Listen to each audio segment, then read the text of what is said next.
The British had announced that they would complete the evacuation of Palestine on the 15th of May. Zionist leaders began preparing for a Jewish state. On March 10th, the Haganah adopted Plan Dalet, also known as Plan D. This plan outlined an overall strategy for the Jewish militia.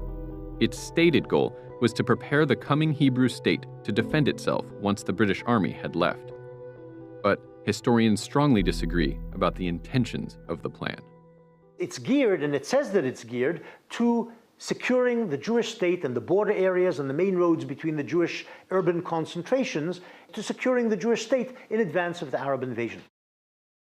It's completely ridiculous. I mean, it's very clear that Plan Dalet was a plan not just to take over, but to empty of their population all of these villages and cities.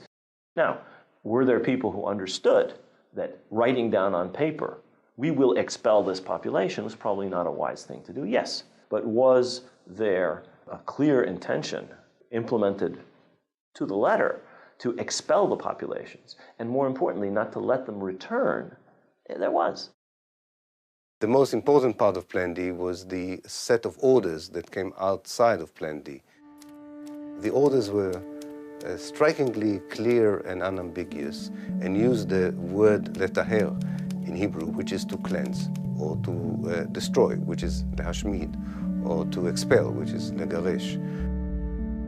I think the role of the historian is to fuse these military orders with the plan itself, and then you get an idea of the intention and the implementation.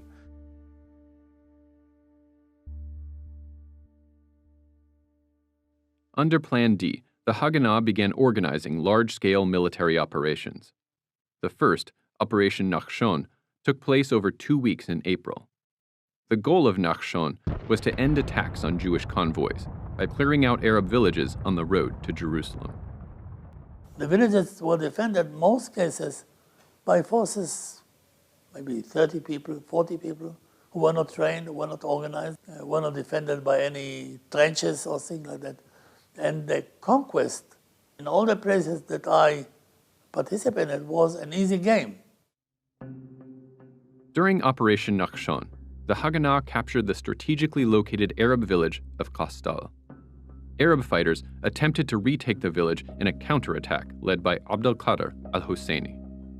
He came with a huge number of people, and they started to climb up the mountain. And so we shot one of us, I think it was Nelson, he killed Abdul Qadir by mistake. And we saw this man with a big kafia and his very elegant clothes, but we didn't know who he was. And then the Arabs made the biggest mistake in the War of Independence. Instead of taking the castle and keep the road closed, they went to Jerusalem to the funeral of Abdul Qadir al-Husseini. كنا في القدس أنا وأبوي والكل كان يبكي لأنه هذا رمز القضية الفلسطينية.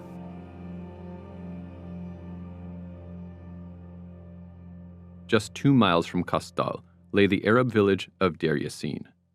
Early in the morning of April 9th, the same day as the funeral of al-Husseini, fighters from the Irgun set out for the village. Deir Yassin was one of many Arab villages that had signed a peace agreement with a neighboring Jewish village, so they did not expect an attack. The Haganah intelligence officer who reported on Deir Yassin was Mordechai Gichon. Deir Yassin were only citizens. The village was completely peaceful. أخوي رحمة الله عليه محمود ضرب سمع الصوت وذا ضرب من كم منطلق ويعني 12 ساعة متتالية وهم يقاتلوا اليهود. A number of Arabs died resisting the attack, but a far larger group lost their lives well after the battle had ended. In all, Jewish fighters killed about 110 Arabs at Deir Yassin, most of them women, children, and the elderly. People were mutilated. Hand grenades were simply thrown into houses. Women and children were killed, bodies stuffed down wells, jewelry stripped off fingers, fingers cut off, earlobes cut off. After the attack, the Haganah sent men to cover up the atrocities. But the massacre was not over. Some villagers remained in Deir Yassin, hiding in their homes.